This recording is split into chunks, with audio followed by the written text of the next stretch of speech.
മുഖ്യമന്ത്രി പിണറായി വിജയനെയും മകൾ വീണ വിജയനെയും രൂക്ഷമായി വിമർശിച്ച് കെപിസിസി പ്രസിഡന്റ് കെ സുധാകരൻ. മുഖ്യമന്ത്രിക്കും മകൾക്കും നാണവും മാനവും ഇല്ലെന്നും ഇതൊക്കെ ഉള്ളവരെ ആരോപണങ്ങൾ ബാധിക്കൂവെന്നും കെ സുധാകരൻ കണ്ണൂരിൽ പറഞ്ഞു. ആരോപണങ്ങൾക്ക് മറുപടി പറയാൻ മുഖ്യമന്ത്രിക്ക് ഇതുവരെ സാധിച്ചില്ലെന്നും കെ സുധാകരൻ കുറ്റപ്പെടുത്തി. നാണവും മാനവും ഉളുപ്പുമുള്ളവർക്ക് ഇതൊക്കെ ബാധകമാവും, അതില്ലാത്തവർക്ക് ഇതൊന്നും ഒരു പ്രശ്നമല്ല. ഇതാദ്യത്തെ സംഭവമല്ലല്ലോ.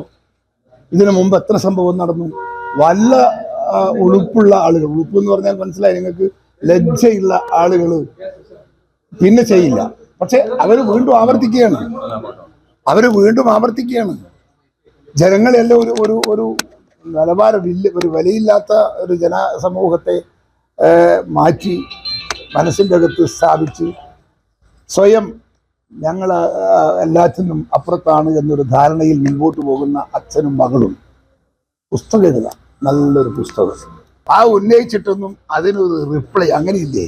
നമ്മളൊരു പരാതി വന്നു, ഒരാളെ കുറിച്ച് ആരോപണം ഉന്നയിക്കപ്പെട്ട ആൾ ഒരു മറുപടി പറയുക, ജനങ്ങളുടെ മുമ്പിൽ അത് ഇല്ല എന്ന് തെളിയിക്കാൻ എന്തെങ്കിലും ശ്രമിക്കുക, ഒന്നുമില്ലല്ലോ. അതാ ഞാൻ നേരത്തെ പറഞ്ഞത് ഉളുപ്പ് എന്ന്. നമ്മുടെ നാടൻ മലയാളം ഭാഷയാണ്. യാതൊരു ഉളുപ്പുമില്ലാത്തൊരു വർഗമാണ് പിണറായി വിജയനും കുടുംബവും എന്ന് പറയാതിരിക്കാൻ നിർവാഹമില്ല.